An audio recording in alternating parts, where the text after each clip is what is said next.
하나님 말씀 함께 읽으면서 오늘 말씀을 시작하도록 하겠습니다.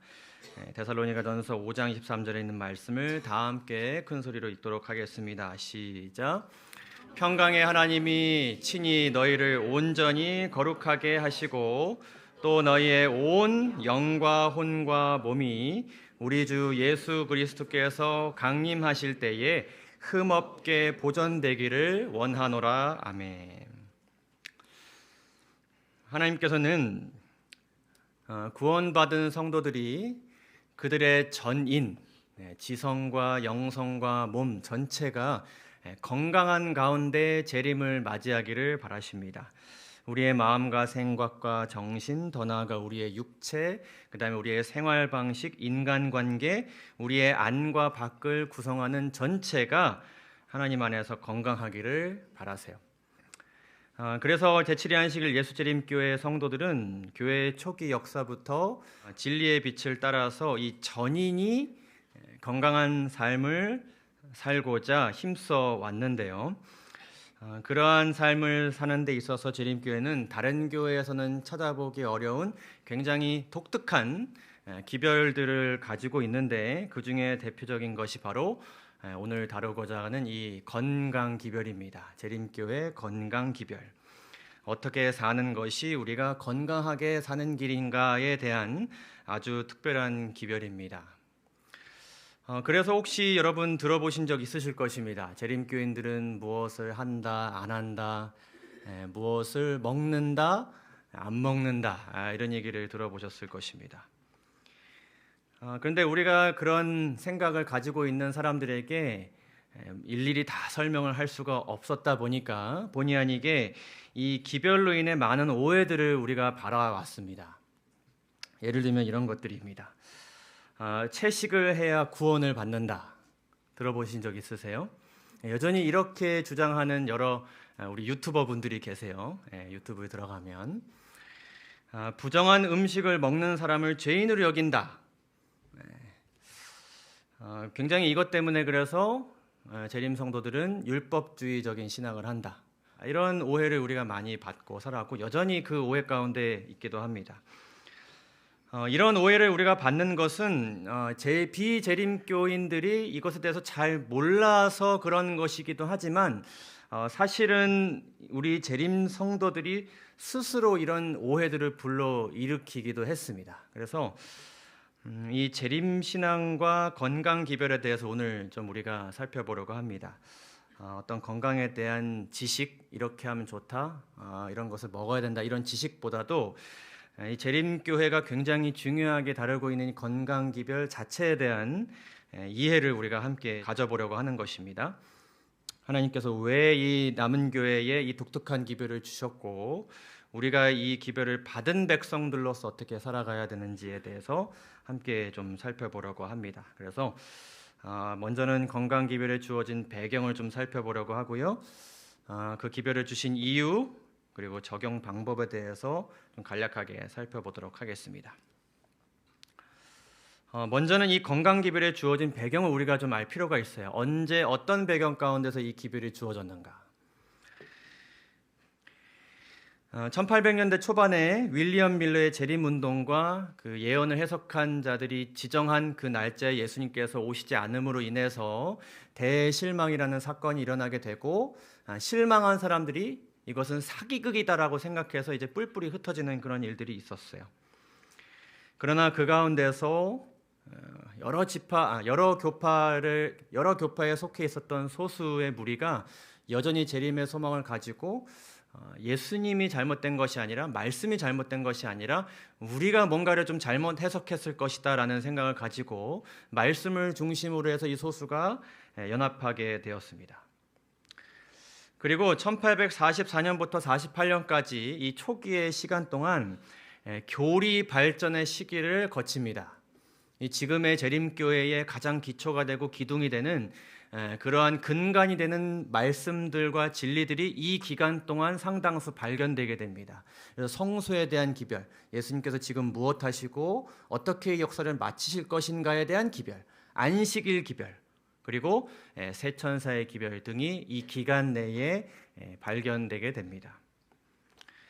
그러면서 이 어떤 성경적인 기초, 진리의 기초를 그들이 다지고 나서 무엇이 이제 발전되기 시작하냐면 그 다음 기간 동안 이 조직이 발전되게 됩니다. 그냥 사람들이 그냥 어우러져서 그냥 함께 신앙생활하는 것이 아니라 우리가 이 공동체를 어떻게 질서 있게 운영하고 무엇보다 무엇을 위한 조직을 구성했어요? 선교를 위한 조직을 이제 구성합니다. 그러면서 1850년대부터 이 선교를 위한 다양한 선교 사업들과 기관들이 이제 설립되고 시작되게 됩니다. 그래서 우리 재림교회는 어느 나라나 어느 도시에든지 이 재림기별이 전파되고 교회가 세워지면 반드시 그 도시나 근방 지역에 세우는 세계의 기본이 되는 어떤 선교를 위한 기관이 있는데 그것을 우리가 재림교회 3대 중요 선교 사업이라 그래요. 여기서 사업이라 한다면 어떤 금전적인 유익을 내는 개념으로서의 사업이 아니라 일정한 목적과 계획을 가지고 짜임새 있게 지속적으로 경영하는 행위로서의 그 사업을 진행하는 것입니다. 첫째는 무엇인가 하면은 출판 사업입니다. 문서를 통한 전도 사업이죠. 이것이 제일 먼저 설립되었고 시작되게 되었습니다. 우리가 발견한 그 진리들을 전파하기 위해서는 무언가 이것이 정리된 내용이 어떤 책자나 어떤 인쇄물에 들어가야 그것을 전할 수 있지 않습니까? 그래서 우리 교회는 제일 먼저 이 출판 사업을 시작했고 어느 곳에 기별이 들어가든지 간에 출판서와 인쇄소를 만들면서 그곳에 선교를 본격적으로 시작을 합니다. 그 다음에 시작된 것이 무엇인가 하면은 바로 의료 사업입니다. 예수님께서 그러하신 것처럼 병든 자들을 돌보기 위한 그 사업을 또 시작하고요. 그 다음에 중요하게 또 생각되는 것이 이 교육 사업입니다. 학교를 설립하고 이 재림 신앙을 온전히 그 정체성을 새길 수 있도록 교육기관을 설립합니다. 그러면서 이 예언의 이렇게 기록합니다. 새 천사의 기별의 영향은 광범위하게 미쳤으며 수많은 사람들에게 행동의 활력을 불어넣어 주었고 이 기별들로 말미암아 교육기관, 출판기관, 의료기관들을 설립하기에 이르렀다. 이 모든 기관은 공중에 날고 있는 첫째와 둘째와 셋째 천사로 상징된 위대한 사업, 곧 그리스도께서 권세와 큰 영광으로 다시 오실 것을 세상 사람들에게 경고하는 사업을 수행하는 데 있어서 서로 협력해야 하는 하나님의 방편이다라고 그렇게 말씀하시면서 우리가 어느 곳에 가든지 그곳에 그 나라에 출판소가 있고 우리나라에 시조사가 있고 그 나라에 병원이 있고 우리나라에 또 여러 지역마다 병원이 또 운영되고 그 지역에 또 여러 학교들이 이렇게 설립되어 운영되고 있습니다. 그 중에 이 의료 사업, 사람들을 질병에서 건져내기 위해서 선교하기 위해서 벌인 이 사업의 가장 기초가 되고 근간이 된 그것이 무엇인가 하면 이 건강기별이라는 것입니다. 이것이 주어짐으로 인하여서 이 재림교회가 이 의료 사업을 본격적으로 시작하게 된 것입니다. 이 기별이 처음 주어진 때는 1860년대라 그랬는데 이때는 어떤 때였냐면 미국의 남북 전쟁이 발발했던 때였습니다. 나라가 좀 어수선했던 시절이었어요. 그런데 이때 하나님께서 화인 여사를 통해서 이 건강 기별의 빛을 주십니다. 그리고 무언가 다가올 시대를 예비하게 하시고 이 건강 개혁이라는 것이 이 재림 성도들 가운데 조금씩 이루어질 수 있도록 그렇게 이끄셨습니다. 이 전쟁이 지나고 나서 어떤 시대가 이르게 되었냐면은 2차 산업혁명이 일어나게 됩니다. 이때는 우리나라도 이제 겪었던 그런 시기죠, 그렇죠? 산업혁명의 시대, 농업 중심의 삶에서 어떤 중심의 삶으로, 공장 노동 중심의 삶으로 바뀌던 그런 시기였습니다. 이때 화학, 중공업 공장들이 도시에 엄청나게 생겨나고 사람들이 이제 돈을 벌기 위해서 어디로? 도시로 모여들던 그런 시기였어요. 당시는 사람의 어떤 삶의 질보다 무엇이 중요하냐면 무조건 생산, 수익, 발전 이게 중요하던 때였어요. 우리도 이런 기간을 통해서 나라가 이렇게 발전했죠, 그렇죠?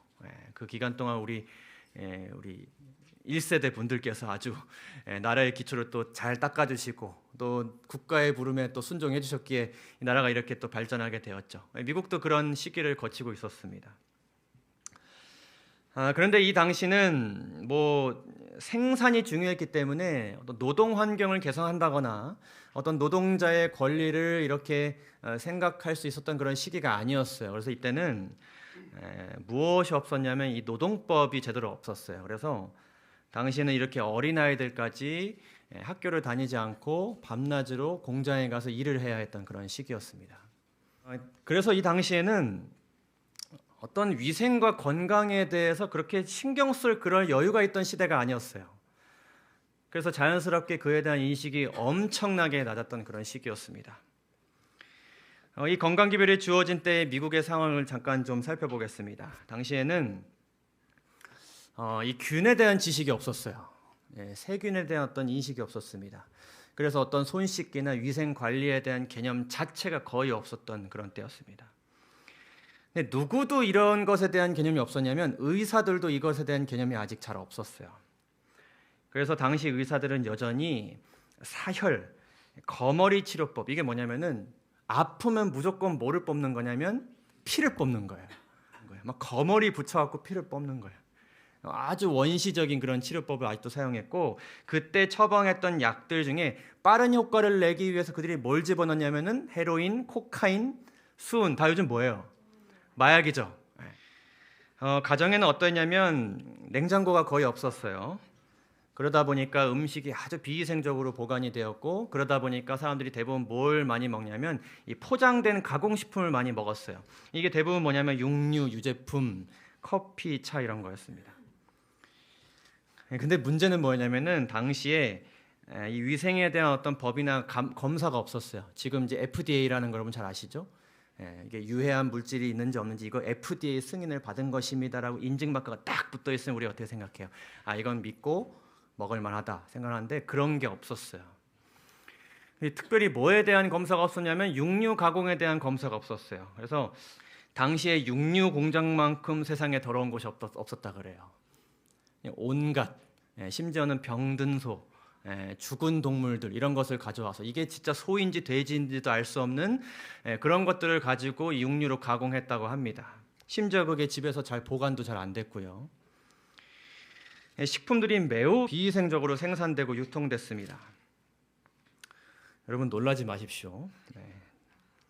우유는 물을 타서 희석해서 유통했고, 하얀색을 내기 위해서 분필이나 석고가루를 첨가했다고 합니다.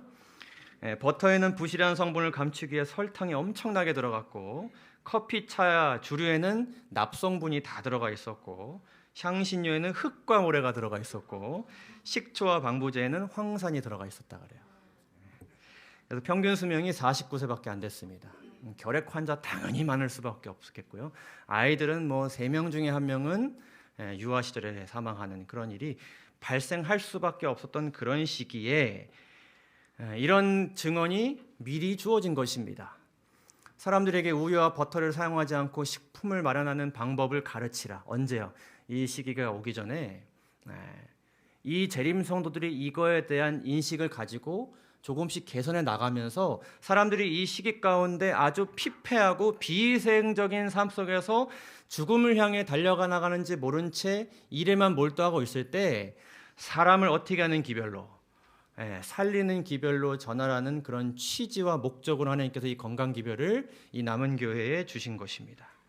그것은 예수님께서 병자들을 살린 것처럼 사람을 살리는 생명의 기별이었고, 그 시대에 꼭 필요한 현대의 진리였다는 것을 우리가 기억해야 합니다. 이 건강 기별에는 그러한 목적이 담겨져 있으면서 여러 가지 이 건강에 관련된 분야들에 대한 권면들이 주어졌습니다. 가장 대표적으로는 이 식생활에 관한 내용이 큰 비중을 차지하지만 그것만 담겨져 있지 않았어요. 절제에 대한 내용도 담겨져 있었습니다. 몸에 해로운 것들, 습관들 어떻게 우리가 주의해야 될 것인가. 위생과 청결에 대한 내용이 담겨져 있었고요. 그리고 천연 치료제, 이거는 공기, 햇빛, 휴식, 운동, 물, 하나님께서 우리에게 주신 것을 가지고 우리가 그것과 잘 이렇게 접촉하고 살아갈 때에 하나님께서 창조하신 육체가 하나님의 능력과 더불어서 스스로 치유하게 되는 그 경험을 알려주는 그런 내용이 또 담겨져 있었고요. 여기에는 옷에 대한 내용도 담겨져 있었습니다. 건강에 도움이 되는 그런 혈액순환이 잘 되고 위생적이고 체온을 잘 유지시켜주는 그런 복장들에 대한 권면도 담겨져 있습니다. 당시 여성들이 아직도 그 코르셋 뭔지 아시죠? 막 몸을 이렇게 압박해서 입는 그런 옷들을 많이 입었기 때문에 자유함을 주는 그런 복음이었어요. 정신과 영적 건강 가장 중요한 것이겠죠. 모든 건강의 근원이신 하나님을 신뢰함으로 오는 마음의 건강, 정신의 건강, 이것을 어떻게 우리가 가질 수 있는가에 대한 권면들이 담겨져 있습니다. 그래서 우리가 일일이 다 살펴볼 수는 없지만 지금 이 세상에서도 이렇게야 건강하다고 여겨지고 그렇게 증명된 수많은 과학적인 의학적인 지식들이 이미 이 건강 기별을 통하여서 1800년대에 주어졌다는 것이 놀라운 일이고 하나님의 역사가 아닐 수 없습니다. 그래서 지금도 우리 교회는 이러한 건강 기별을 잘 다듬고 모아서 매월 혹은 책으로 이렇게 나오는 출판되는 책들이 있습니다. 보시면 참 좋겠죠, 그렇죠? 네. 자, 그런데 이런 건강 기별을 우리에게 주신 이유가 무엇일까? 그 목적이 무엇일까? 우리가 방금 배경을 살펴봄으로 인하여서 그 이유에 대해 대략적으로 우리가 알 수 있게 됩니다. 그렇죠? 영감의 글에 이렇게 기록합니다. 하나님께서 이 건강 개혁에 관하여 주신 빛은 무엇을 위한 것이다? 우리의 구원과 또 무엇을 위한 것이다? 세상의 구원을 위한 것이다. 나를 살리고 세상을 살리기 위해서 주신 것이다라고 기록하고 있습니다. 계시록 14장을 보시게 되면 세 천사의 기별 중에 셋째 천사의 기별이 나옵니다. 전 세계가 짐승의 표에 넘어가서 하나님을 대적하고 그 짐승의 그 무리에 합세할 때에 하나님의 백성들은, 그 남은 백성들은 이렇게 살아갈 것이라는 것을, 이렇게 살아가야 된다는 것을 강조하였습니다. 성도들의 인내가 여기 있나니 그들은 하나님의 계명과 예수에 대한 믿음을 지키는 자니라.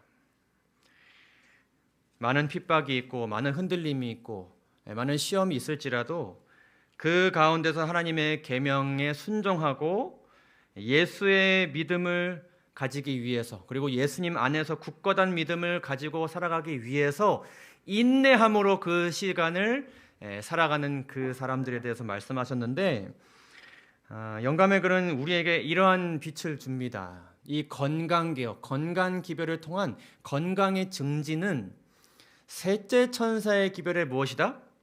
일부이다. 이것이 셋째 천사 자체는 아니지만 그 일부에 포함되는 굉장히 중요한 기별이라는 것을 강조하셨어요. 근데 왜 그렇게 중요한 것인가?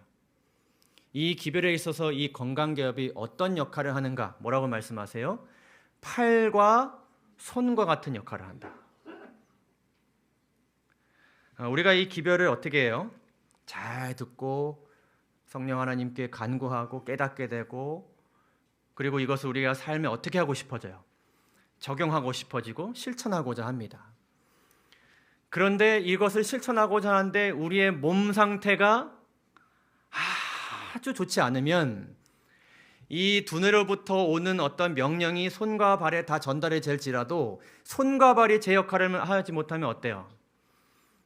내가 이 물건을 집기로 명령을 내려줬는데 이 손이 움직이지 못해요. 그럼 뭔가 아주 불편함과 어려움을 겪을 수 있겠죠. 그렇죠? 고린도서 6장에 이렇게 말씀하고 계십니다. 너희 몸은 너희가 하나님께로부터 받은 바 너희 가운데 계신 성령의 전인 줄을 알지 못하느냐. 너희는 너희 자신의 것이 아니라 값으로 산 것이 되었으니 그런즉 너희 무엇으로? 몸으로 하나님께 영광을 돌리라. 이 말씀은 우리에게 이렇게 설명해 주고 계십니다. 하나님께로부터 값으로 산바된 자들, 구원받은 자들은 그들을 구원하신 분을 이렇게 영예롭게 높이는 삶을 살아야 해요. 어떤 형태로든지 그분을 높이는 삶을 살아야 합니다. 근데 우리가 어떻게 그분을 높일 수 있냐면 마음으로도 높일 수 있지만 우리의 입술로, 고백으로서도 높일 수 있고, 특별히 무엇으로 그분을 높일 수 있어요? 몸으로 높일 수 있어요. 우리의 행동과 우리의 움직임으로 높일 수 있어요. 근데 그것은 몸으로 우리를 구원하신 분의 모본을 따르는 것입니다. 누가 몸으로 우리를 섬겨주셨어요? 예수님께서. 누가 몸을 희생시키심으로써 우리를 구원하셨어요? 예수님께서. 근데 중요한 것은 무엇인가 하면은 우리의 몸이 무엇하지 못하면, 건강하지 못하면 최종적으로 우리의 손과 발을 이용해서 하나님께 영광 돌리는 데 있어서 굉장히 큰 어려움이 발생하는 것입니다. 이러한 목적으로 우리에게 건강 기별을 마지막 기별로서 우리에게 주신 것이라는 것을 우리가 기억할 필요가 있습니다. 재림교인들은 이 레위기서 11장을 근거로 해서 돼지고기를 섭취하지 않습니다. 돼지는 굽이 갈라져 쪽발이로되 새김질을 못함으로 너희에게 부정하니 이는 이러한 고기를 어떻게 하지 말라고요? 먹지 말라. 이것에 대해서 식생활에 관한 권면에 이렇게 기록합니다. 돼지고기가 비록 가장 평범한 식품 중에 하나일지라도 가장 어택해한 것 중에 하나이다. 해로운 것들 중에 하나이다. 하나님께서 히브리인들에게 단순히 당신의 권위를 보이기 위해 그냥 먹지 말라니까 먹지 마, 이게 아니라 오히려 돼지고기가 사람에게 적당한 식물이 되지 못하기 때문에 어떻게 하셨다? 금하셨다. 인체에 미치는 영향이 어떤 것입니까? 부정적인 것입니다. 저는 이제 제대로 채식을 한 지가 한 5년 정도 됐어요. 근데 저는 이 고기를 끊음으로 인하여서 뭐가 제일 큰 변화가 있었냐면 이 온몸을 찌뿌둥하게 이렇게 어우르고 있는 그 피로, 이걸 제가 고기를 끊음으로써 벗게 되면서 여러분 보시기에 어떠실지 모르지만 저는 그 전과 비교했을 때 아주 활기가 있고 제가 느끼는 어떤 그런 변화가 굉장히 커요. 근데 제가 말씀을 연구하든 무엇을 하든 일을 하든지 간에 일단은 그 피로감이 적어졌기 때문에 제가 뭔가에 집중하기에 어떨까요? 완전히 다른 것입니다. 그래서 영감의 글은 이것을 또한 강조합니다. 전신의 모든 조직과 연결되어 있는 무엇이요?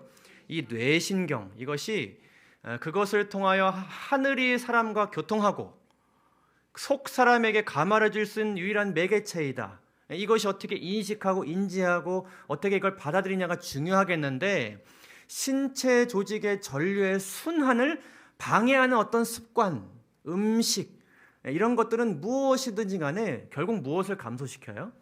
생명력을 감소시키고 정신의 감수성을 무감각해 하는 결과를 초래하기 때문에 결국에는 그것이 무엇에 영향을 미칠까요? 제가 하나님 말씀을 연구하고 책을 보고 누군가를 위해 일을 하고 어딘가에 나가고 헌신하고 이런 것에 결과적으로 영향을 미치는 것입니다. 고린도전서 9장을 보시게 되면은 하나님께서 이렇게 말씀하셨어요. 운동장에서 다름질하는 자들이 다 달릴지라도 오직 상을 받는 사람은 한 사람인 줄 너희가 알지 못하느냐. 너희도 상을 받도록 어떻게 하라? 이와 같이 다름질하라. 여러분, 다름질해야 구원받는 것입니까? 그건 아닙니다. 그러나 하나님께서 우리에게 운동선수들이 어떤 전쟁이 아니죠. 어떤 전투와 경쟁을 준비할 때 정말 단내 나도록 자신을 개선시키기 위해 훈련하는 것처럼 우리가 영적 훈련 동안 어떤 훈련이요? 절제의 훈련을 함으로 인하여서 우리의 생활 습관을 개선시키고 육체를 더욱더 건강하게 증진시키기 위해서 노력해야 된다는 것을 우리에게 강조하고 계십니다. 여러분, 김연아, 손흥민 이런 선수들이 내가 먹고 싶은 거 다 먹고 하고 싶은 거 다 하면서 경기에 임했다고 합니까? 그렇지 않죠. 우리는 그거보다 훨씬 더 가치 있고 훨씬 더 극심한 싸움 가운데 있는 사람들입니다. 우리는 영원한 결과가 달려있는 싸움을 하고 있다. 우리에게는 대결해야 할 보이지 않는 적이 있다. 악한 천사들은 모든 사람을 지배하기 위해 분투하고 있다. 건강을 손상시키는 것은 무엇이든 육체의 힘을 감퇴시킬 뿐 아니라 무엇 또한 약화시켜요? 정신적, 도덕적 힘을 약화시키는 경향이 있다. 어떤 비건강적 습관이라도 거기에 빠지게 되면 사람은 옳고 그른 것을 분별하는 일에 더욱 어렵게 되고 결과적으로 악을 저항하기가 더욱 어려워진다라고 강조하고 계십니다. 여러분 이미 중요한 진리들을 다 깨달아 알고 계십니다. 그러나 하루는 배터리가 없어요. 어느 날은 어때요? 한 7, 80% 정도 있어요. 똑같은 상황이고 똑같은 환경이고 똑같은 헌신과 사명이 우리 앞에 놓여져 있지만 내 기력과 내 정신 상태에 따라서 이것을 대하는 우리의 마음가짐과 태동과 움직임이 어때요? 달라요. 완전 다릅니다. 예전에 우리 부모 교육 할 때 그때 강사분이 우리에게 주셨던 말씀이 저에게는 비성경 진리 중에 가장 진리라고 생각하는 한 말씀이 있어요. 그것이 뭐냐면은 체력이 무엇이다? 품성이다. 이거는 굉장한 진리입니다. 아무리 우리가 영적으로 품성을 노력한다고 할지라도 내가 오늘 이 정신과 마음 상태가 아주 좋지 않으면 어때요? 이게 좋게 나와요, 안 나와요? 안 나와요. 활기가 좋을 때 나오지 않던 짜증이 언제 나와요? 피곤할 때 나와요. 그렇죠? 여러분 매우 필요하고 예민한 가운데 시험이 온다고 생각해 보세요. 똑같은 시험일지라도 더 힘들 것입니다. 그렇죠? 여러분 예배가 마쳐진 후에 남은 기력이 없다고 생각해 보세요. 뭐 어떤 좋은 것이 오후에 있을지라도 힘든 거죠. 그렇죠? 저녁에 말씀을 읽을 여유와 정신이 없다면, 기력이 없다면 해야 되는 것 아지만 내 몸은 이미 어떻게 하고 있어요? 이미 다음 날을 준비하고 있어요. 그렇죠?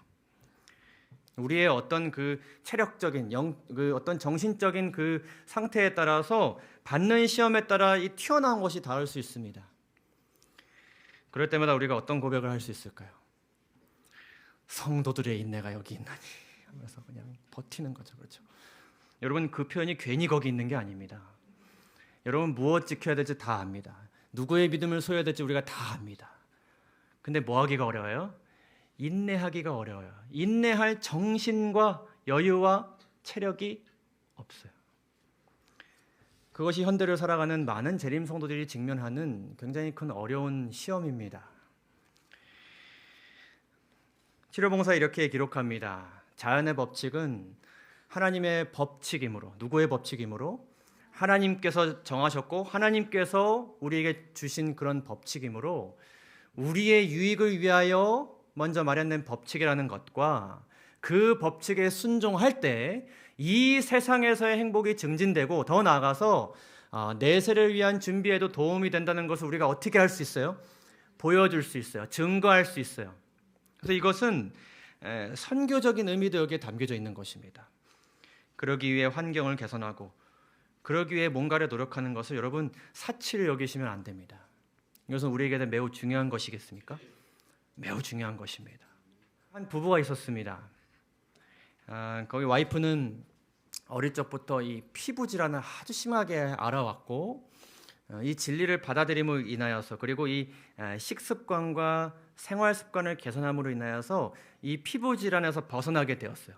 그래서 이것에 대한 유익을 전하고 사람들과 관계를 맺는 가운데 한 남자를 만나게 되었고 그 남자를 전도하게 되었고 그 남자와 결혼하게 됐어요.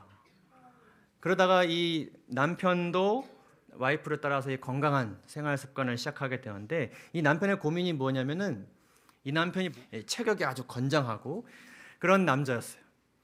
근데 내가 식습관을 개선하면 무엇을 먹을 수가 없어요. 육류 단백질을 섭취할 수가 없어요. 어떻게 해야 될까? 하나님께 기도하면서 하나님을 신뢰하면서 제대로 이 건강 식습관을 했을 때에 비건이지만 오히려 근육량이 증가하고 오히려 독소가 빠진 더 건강한 근육질의 사내가 되었어요. 그러면서 이 부부가 저한테 무슨 얘기를 했냐면은 저희가 여러 가지 가지고 성경 공부도 하고 전도도 하고 여러 가지 하지만 이 건강 기별이 최고입니다. 와이프는 이거 먹고 내가 이렇게 되었다는 거 한마디 얘기해주고 내가 고기 안 먹고 근육이 이렇게 증가되었다고 그러면은 그 주변에 건강에 관심 있는 사람들이 그거 어디서 알게 되었어? 그냥 예언의 신 주는 거죠. 그 사람들에게. 우리가 이러한 것에 하나님께서 주신 것에 우리가 정말 진심을 다해 순종하게 되면 하나님께서 그것으로 세상을 밝게 비춰주시는 것입니다.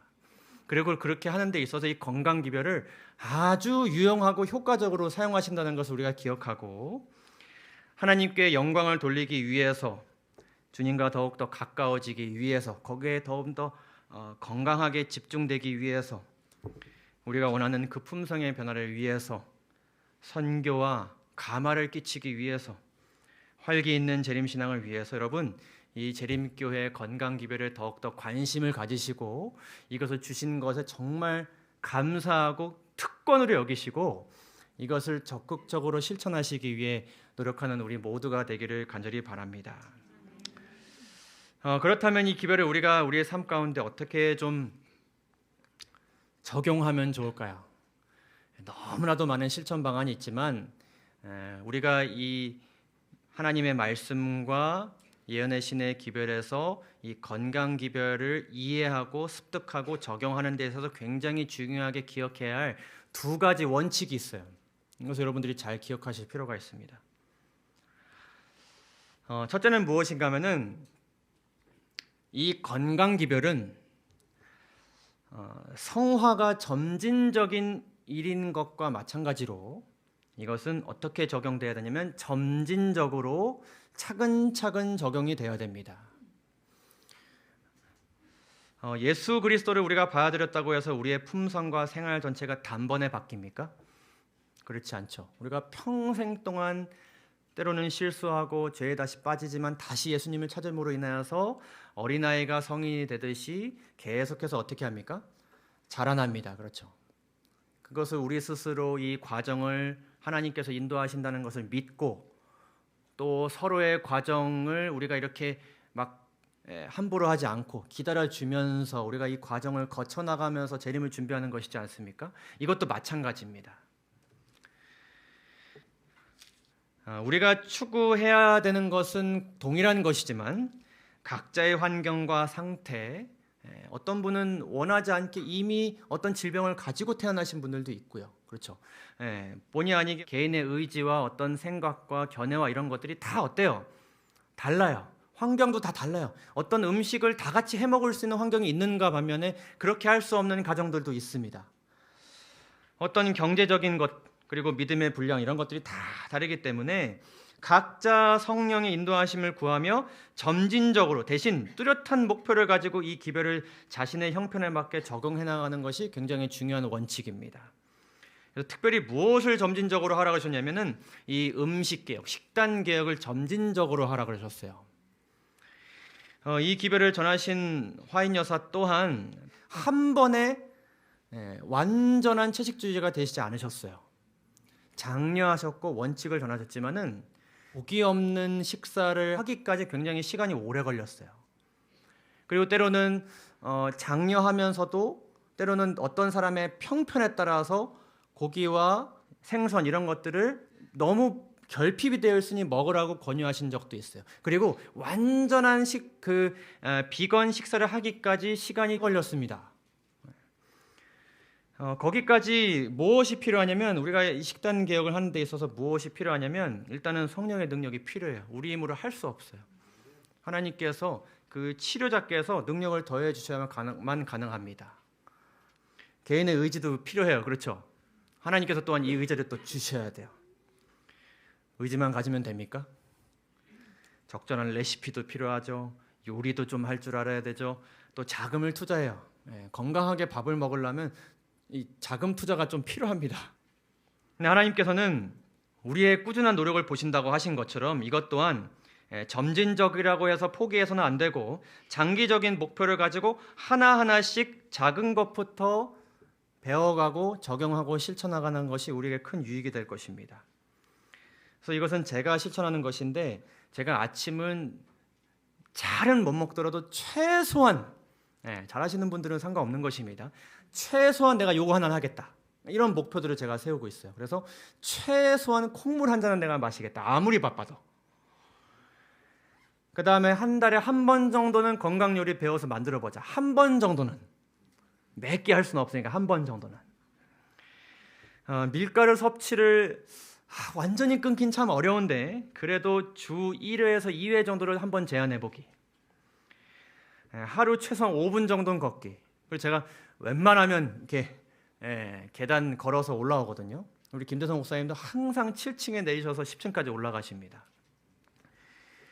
한 달에 한 번 정도는 내가 매주 이렇게 매일 바쁜 가운데 하긴 어려우니까 내가 매 안식일 하긴 또 어려우니까 한 달에 한 번 정도는 어디 좋은데 호수에 올라가서 산책하겠다. 이런 어떤 작은 것들을 조금씩 실천해 나가면서 하나님께서 원하시는 그 어떤 목표점에 이르도록 우리를 조금씩 개선해 나가는 노력이 우리에게 필요할 것입니다. 두 번째는 무엇인가 하면은 이것을 점진적으로 진행하는 데서 우리가 반드시 기억해야 될 것은 무엇인가 하면 모든 우리의 신앙 면면에도 그러하듯이 우리는 항상 무엇을 피해야 되냐면 극단을 피해야 됩니다. 극단. 여기에 이제 두 가지 극단이 있어요. 여기는 이제 예언의 신을 강조한 극단인데 무엇과 무엇의 극단이요? 방종과 제한의 극단. 자, 방종의 극단은 뭐냐면은 이 개혁에 대한 마음이 별로 없는 것입니다. 이걸 우리가 피해야 돼요. 이 개혁에 대한 적극성이 결여된 것입니다. 그래서 연애신을 보게 되면 많은 사람들에게 있어서 개혁이란 단순히 어떤 비건강적인 식물을 금하는 것에 지나지 않는다. 그래서 우리가 보통 돼지고기 안 먹고 뭐 어떤 음식을 안 먹는다고 가르치는데 내가 그것만 안 먹어서 그냥 개혁이 된다고 생각하는 것입니다.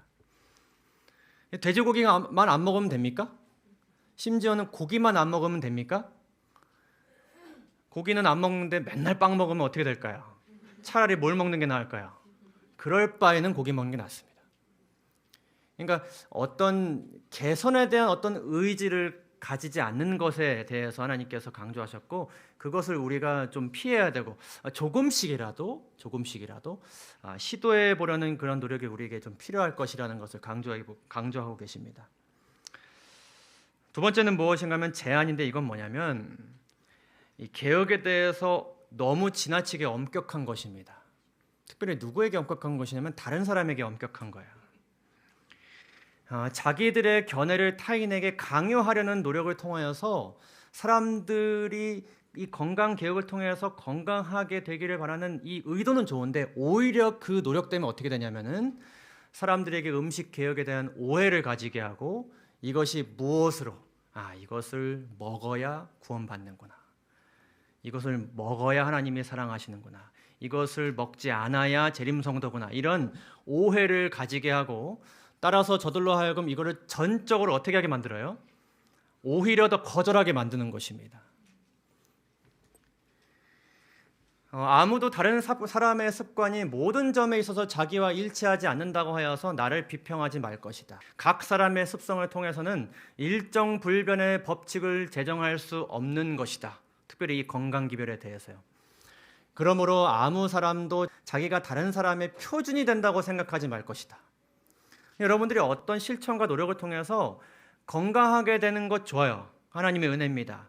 그리고 그 노하우와 그 지식 자체가 굉장히 귀한 지식이에요. 그러나 그것이 표준이 되어서는 안 됩니다. 모든 사람이 같은 것을 먹을 수는 없다. 그래서 이어서 이렇게 말씀하세요. 이 사람에게 맛이 있고 건강에 좋은 음식이 저 사람에게는 맛이 없고 심지어는 건강에 좋은 건데 그 사람에게 뭐 할 수 있어요? 해로울 수 있어요. 여러분 건강한 것도 누군가에게는 해로울 수 있습니다. 어떤 사람은 우유를 먹지 못하는데 다른 사람은 그것을 먹고 건강을 얻기도 합니다.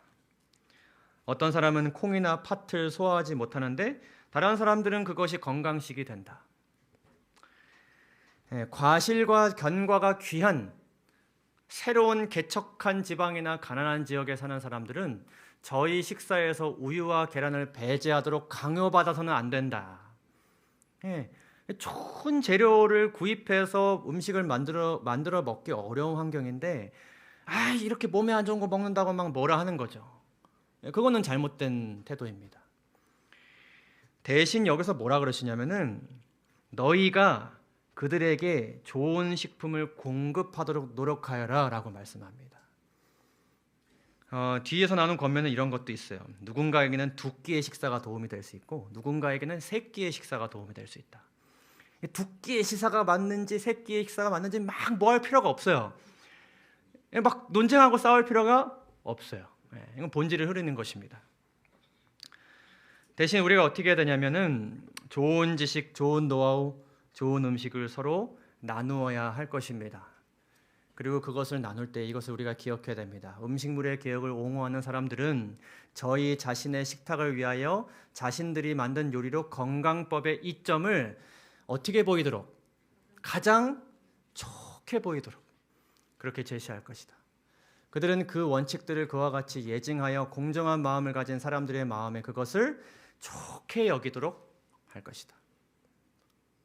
그래서 우리가 이걸 실천하고 다른 사람들에게 소개할 때에 그리스도의 말과 정신으로 실천할 때 그것이 사람을 살리는 복음이 될 수 있다는 것을 우리가 항상 기억하였으면 좋겠습니다. 쉽게 진단하는 것도 우리가 좀 피해야 되는 것입니다. 누가 아프다 그러면 저 사람 뭐 안 해서 그런 거야. 평소에 그렇게 살아서 그런 거야. 뭐 맨날 그런 거 먹더니 그렇게 될 줄 알았어. 이런 말 우리가 하면 될까요, 안 될까요? 안 됩니다. 이것은 그 건강 기별에 대한 오해를 불러일으키는 것이기 때문에 그렇게 하는 것을 우리가 반드시 피해야 될 것입니다. 하나님께서 우리에게 이렇게 권면해 주셨습니다. 그대의 최선의 판단을 따라 먹으라. 우리가 잘 소개하고 나누고 그렇게 하면 누가 판단해서 최선껏 하는 것입니까? 각자가 그렇게 하는 것입니다. 그리고 가장 중요한 것은 이것입니다.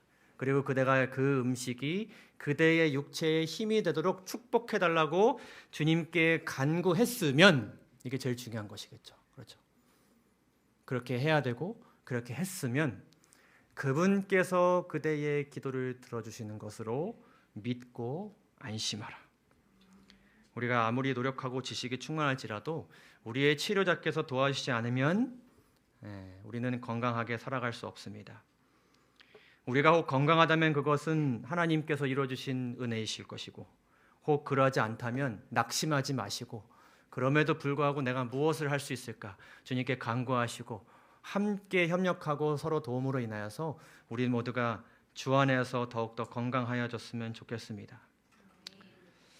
제가 이 예언의 신의 말씀을 읽으면서 이런 생각을 했어요. 우리 하나님은 참 별걸 다 알려주신다. 여러분, 이 교회가 참 별걸도 다 알려주지 않습니까?